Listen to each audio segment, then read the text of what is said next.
We've heard the reports that others have heard. I don't have any details at this point in time.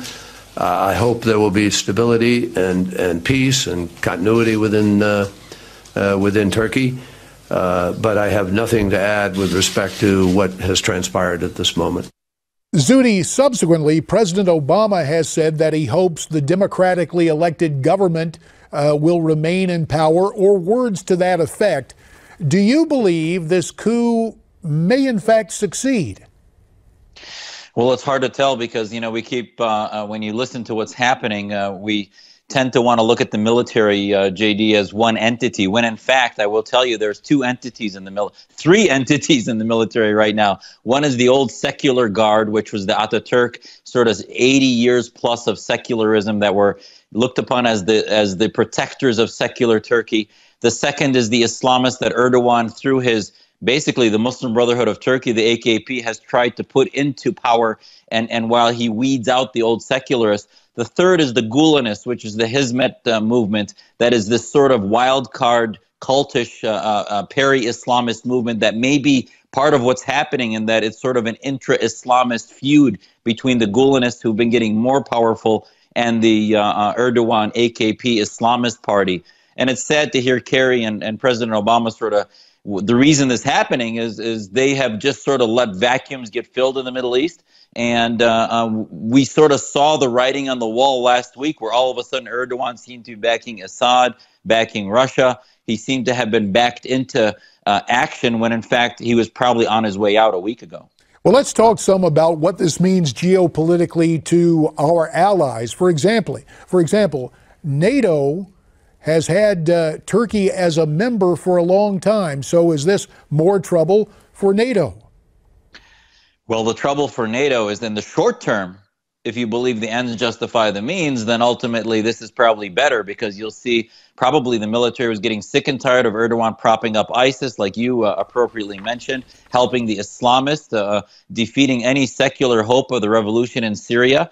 And ultimately this is going to help Europe see that, well, maybe now a truly anti-ISIS regime will come up in Turkey. The problem is that we in the land of freedom and liberty cannot stand behind a coup as the ends justifying the means. So just like in Egypt, as much as we wanted to see hope with El-Sisi and that he gives a pro-Western rhetoric, the methods he has been using to suppress dissent, to defeat and torture journalists and others, has not been helpful to reform. And Turkey has long been sort of immune, if you will, because it was a democracy, from the changes in the Arab awakening that happened since 2011. But now we're sort of seeing them revert back to 20th century politic, when in fact maybe they need to start evolving towards a new, because we really, in all of this, JD, nobody knows what the will of the people are. It's been silent, and the people have been, they had a few demonstrations over the past few years in many parks, etc. But we still, because they've cut off the internet, no one really has a sense that this is really a revolution, when in fact it's something internally within the military. There are claims that the coup has been put down, but Zudi, as you well know,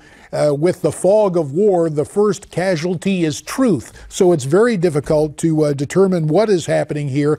But I am curious, because when I visited Turkey, and granted it was a decade and a half ago, really pre-9/11, so much was made of Ataturk and the fact that he, in the 20th century, founded a modern, secular Islamic republic. How many, in your opinion, how real is the feeling for what Ataturk put together in the 20th century? Is that passé, or is there a passionate sentiment to return to a secular government? Well, this is the divide. And our entire organization, our American Islamic Forum for Democracy, has looked upon the need for a third pathway. But the two pathways in the Middle East have been this sort of secular military type protecting of the nationalist regimes versus the Islamists that look upon nationalism as minimized and actually look upon a caliphate. And the Islamists of Erdogan wanted to bring back the Ottoman Islamist victory, if you will, of pre-1920s. So at the end of the day, the experiment of secularism that lasted over 80 years in Turkey was probably the most benevolent and most moderate in the Middle East area, simply because it had that influence from Europe and was more benevolent and democratic, if you will, but it really wasn't true democracy. And they snuffed out and pushed underground the Islamist movement that I think caused them to gain strength to where they were able to take over through elections. So unless these countries like Turkey and Egypt and Syria and others can begin to develop that third pathway of true classical liberalism and liberty and democracy, where the Constitution doesn't depend on the military to protect it, but rather upon the people and the rule of law. And right now we're not seeing a rule of law. Egypt did not see a rule of law. There's no rule of law. And we're seeing this dissolution of the Sykes-Picot Agreement, which was what generated all of these countries in the Middle East in the early 20th century. And if that dissolves, either Erdogan's going to come up stronger and more authoritarian than he's ever been, or you're going to see a reversion back to the 20th century. And we in the West are going to have to figure out, well, we might like the ends short term, but long term, the decimation of reform voices is not in our interest if we believe in freedom and liberty. Zudi, we've got about 4 minutes left. I want to get a couple of things in here on Turkey. You heard me at the outset of the program talk about Erdogan allowing ISIS to trade oil through his nation. And I'm just wondering, A, why the U.S. did not hold Erdogan accountable for that, and B, what does all this mean to Israel?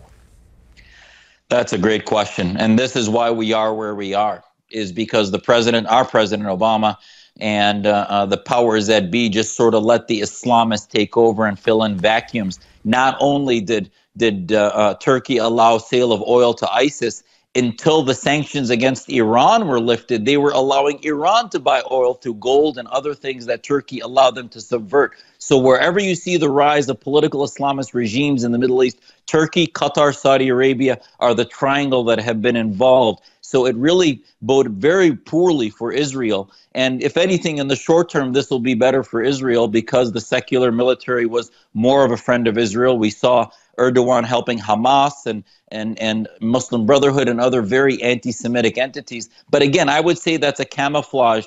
Yes, in the short term, it might be in their benefit, but in the long term, as many in the neoconservative movement will tell you, the safest Israel can be is surrounded by democracies, not surrounded by military dictatorships. That ultimately, the reason there's no Jews left in Turkey, Syria, or Iraq is because these military dictatorships are in there, and in the end, Arabist or national Turkish, and are not pro-freedom and liberty. Got about 2.5 minutes left. Let's turn to last night's attack in Nice, France. And following that attack, former House Speaker Newt Gingrich reacted strongly, coming out very strongly against Sharia and radical Islam. Let's look and listen to Newt, then I'll ask for your reaction. Western civilization is in a war. We should, frankly, test every person from here who is of a Muslim background, and if they believe in Sharia, they should be deported. Sharia is incompatible with Western civilization. Modern Muslims who have given up Sharia, glad to have them as citizens, perfectly happy to have them next door. But we need to be fairly relentless about defining who our enemies are. What about that, Zudi?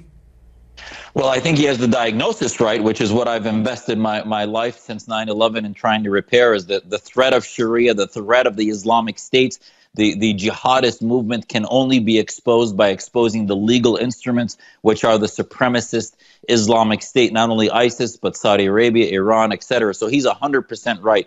That's the threat. But the remedy, the treatment he's giving is, I think, an abandonment of American values. Yes, we should have tests for people seeking immigration, refugees, security clearances. Yes, those tests should apply to monitoring who our Homeland Security should monitor, but we can't deport American citizens. I mean, we should. Well, and again, let's drill down. Let's drill down on this for a second, Zudi. For example, it should be absolutely acceptable to have surveillance of mosques. I mean, in terms of people coming in for services, etc., with the free exercise of worship, right?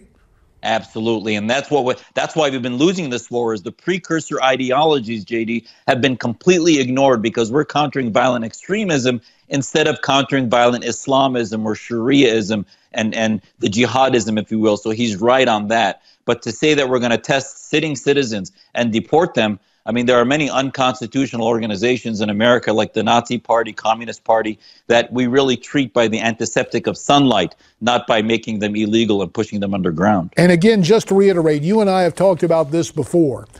When it comes to immigration, given the inherent problems we have, there should be a moratorium on all immigration, correct? Absolutely. We need to shut the doors. As much as I have invested, I have family I want to get out. I would tell them stop. We have to stop all immigration until we start vetting for the ideological threat of Islamism, jihadism. And right now, all we're doing is asking the regime enemies to give us background checks. Unfortunately, Zuhdi, we're out of time. We thank you for what you had to say. Coming back with more after this.